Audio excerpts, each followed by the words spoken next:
Di Lebanon Selatan, perang kini tidak lagi hanya ditentukan oleh jet tempur dan rudal besar. Laporan media menyebut drone Hezbollah mampu menggagalkan banyak serangan Israel, memperlihatkan bahwa kelompok ini bukan sekadar milisi biasa, melainkan kekuatan yang memahami medan, teknologi, momentum, dan disiplin tempur yang sulit diremehkan. Lalu pertanyaannya, siapa sebenarnya Hezbollah ini? Kemunculan Hizbullah tidak bisa dilepaskan dari Lebanon yang lama diguncang perang, ketimpangan, dan rasa ditinggalkan oleh negara. Dari tanah yang rapuh itulah, sebuah gerakan kecil perlahan menjelma menjadi salah satu kekuatan paling berpengaruh di Timur Tengah. Sebelum nama Hizbullah dikenal luas, warga Syiah Lebanon bukanlah kelompok yang berada di pusat kekuasaan. Negara memang memakai pembagian politik berdasarkan identitas agama, tetapi dalam praktiknya, komunitas Syiah kerap terjebak di lapisan paling bawah. Secara ekonomi mereka tertinggal, sementara pengaruh politiknya kalah jauh dibanding Maronite Kristen dan Sunni. Gambaran itu terlihat jelas di Lebanon Selatan dan Lembah Bekaa.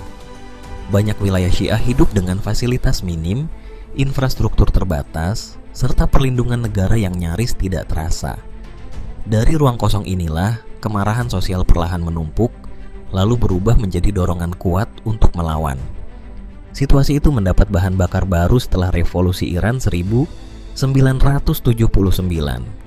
Ayatollah Ruhollah Khomeini menjatuhkan Syah Iran, lalu mengangkat gagasan perlawanan Islam terhadap Barat dan Israel sebagai pesan besar revolusinya. Gaung revolusi tersebut menyentuh banyak kelompok Syiah di Timur Tengah, termasuk Lebanon.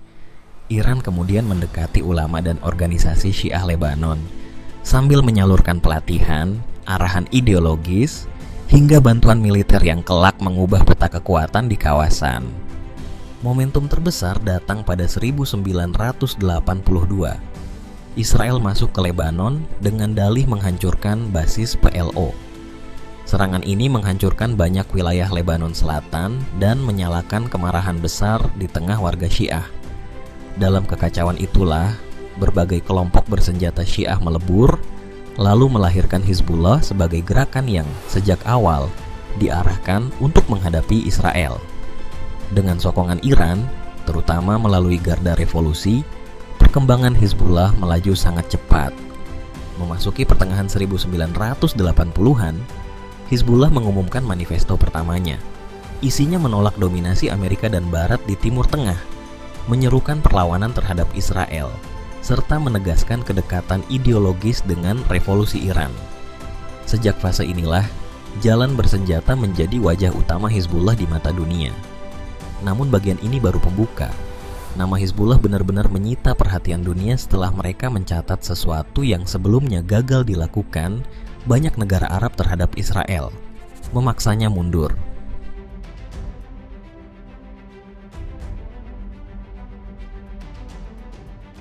Arah perubahan itu mulai terlihat pada tahun 2000, sebuah momen yang kemudian menjadi titik balik besar dalam sejarah Hizbullah. Setelah hampir 2 dekade menguasai Lebanon Selatan, Israel akhirnya menarik pasukannya. Bagi Hizbullah, itu bukan sekadar penarikan militer biasa, melainkan kemenangan besar yang mereka klaim lahir dari perang gerilya panjang. Peristiwa ini langsung mengangkat posisi Hizbullah di dunia Arab. Untuk pertama kalinya, banyak masyarakat kawasan melihat sebuah kelompok bersenjata mampu memaksa Israel mundur lewat perlawanan yang konsisten dan berdarah panjang. Nama Hasan Nasrallah pun melambung. Di mata para pendukungnya, ia bukan hanya pemimpin milisi, melainkan simbol baru perlawanan Timur Tengah yang tampil lebih percaya diri, lebih berani, dan lebih sulit ditaklukkan. 6 tahun setelah Israel mundur dari Lebanon Selatan, Hizbullah kembali menyita perhatian dunia lewat Perang 33 Hari pada 2006. Pemicu awalnya terjadi di wilayah perbatasan ketika Hizbullah menangkap tentara Israel. Tel Aviv kemudian membalas dengan serangan udara besar-besaran dan invasi ke Lebanon.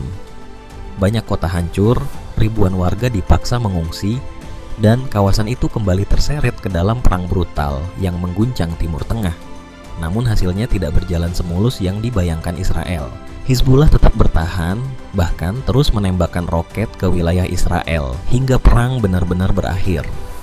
Walau Lebanon menanggung kehancuran besar, banyak masyarakat Arab justru melihat Hizbullah sebagai kekuatan yang mampu menahan tekanan militer Israel.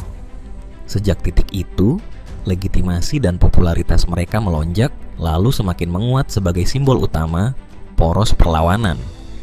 Namun, perjalanan Hizbullah tidak berhenti di medan perang melawan Israel saja. Ketika Perang Saudara Suriah meledak pada 2011 dan rezim Bashar al-Assad berada di ambang kejatuhan, Hizbullah turun langsung ke medan perang untuk membantu pemerintah Suriah. Dari 2012 sampai 2017, ribuan pejuangnya dikirim ke berbagai garis tempur. Pengalaman di Suriah membuat kemampuan tempur Hizbullah meningkat tajam, mulai dari perang kota, operasi lintas wilayah, hingga penggunaan senjata modern. Tetapi di sisi lain, langkah ini juga memicu kritik besar. Hizbullah mulai dianggap tidak lagi hanya bergerak melawan Israel, tetapi ikut terseret lebih dalam ke pusaran konflik sektarian regional. Kini, lewat konflik Gaza dan ketegangan Iran-Israel, nama Hizbullah kembali berada di pusat perhatian global. Mereka aktif menyerang posisi Israel dari lintas perbatasan sebagai bentuk dukungan terhadap kelompok Palestina di Gaza.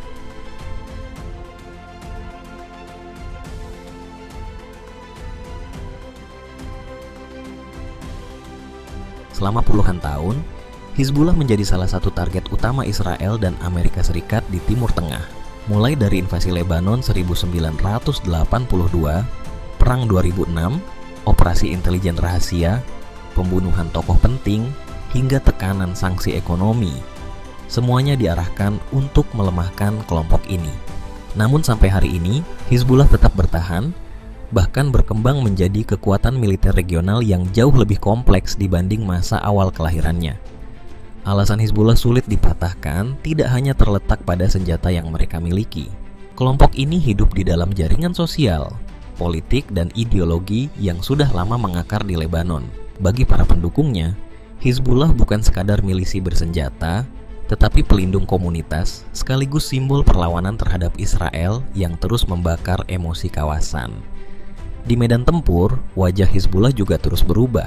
Mereka berawal dari gerakan gerilya sederhana, lalu berkembang menjadi kekuatan yang memiliki rudal presisi, drone FPV, kemampuan perang elektronik, hingga jaringan terowongan bawah tanah. Setiap perang memberi mereka pelajaran baru, dan dari sanalah mereka terus beradaptasi dengan wajah perang modern yang semakin brutal dan sulit ditebak. Kematian Hasan Nasrallah jelas menjadi pukulan simbolik yang sangat besar. Selama puluhan tahun, ia adalah wajah paling dikenal dari Hizbullah, sekaligus ikon perlawanan yang begitu kuat di dunia Arab. Tidak heran jika banyak analis menduga kelompok ini akan kehilangan tenaga setelah ditinggalkan figur karismatik dirinya. Tetapi sampai hari ini, mesin Hizbullah belum benar-benar berhenti. Komando militernya masih bergerak, jaringan politiknya tetap bertahan, dan operasinya belum sepenuhnya padam. Kini Hizbullah berdiri di persimpangan penting. Apakah tekanan perang dan krisis internal akan membuatnya melemah, atau justru mendorong kelompok ini menjadi lebih keras, lebih agresif, dan semakin dekat dengan pola militer Iran? Saat ini, Hizbullah sudah jauh berbeda dari kelompok gerilya yang muncul pada era 1980-an. Mereka telah berubah menjadi salah satu kekuatan politik dan militer paling berpengaruh di Lebanon. Sejak masuk parlemen pada 1992, pengaruhnya terus melebar, termasuk ketika berhasil mempertahankan 13 kursi dalam pemilu 2022. Di wilayah pengaruhnya, Hizbullah membangun jaringan layanan sosial yang luas, sekolah, rumah sakit, bantuan ekonomi, hingga proyek infrastruktur. Besarnya pengaruh itu membuat banyak pihak menyebut mereka sebagai negara dalam negara. Bahkan bagi sebagian warga Lebanon, jaringan Hizbullah terasa lebih hadir, lebih nyata, dan lebih efektif dibanding pemerintah pusat. Dari sisi militer, wajah Hizbullah hari ini sudah berubah jauh dibanding 2 dekade lalu.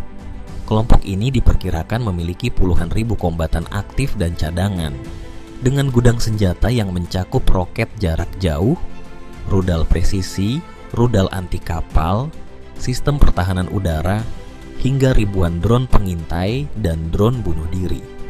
Dalam konflik terbaru, Pola tempur mereka juga semakin modern dan sulit ditebak. Hizbullah mulai memakai drone FPV berbasis fiber optik, teknologi yang lebih sulit di jamming dan bisa diarahkan untuk menghantam sasaran dengan presisi tinggi.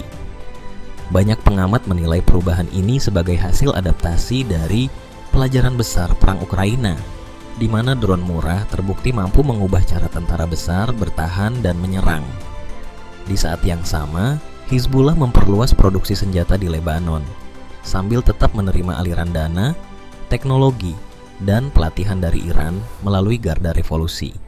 Pada level kawasan, Hizbullah menjadi salah satu pilar utama poros perlawanan, bersama Iran, Hamas, kelompok bersenjata Irak dan Houthi di Yaman.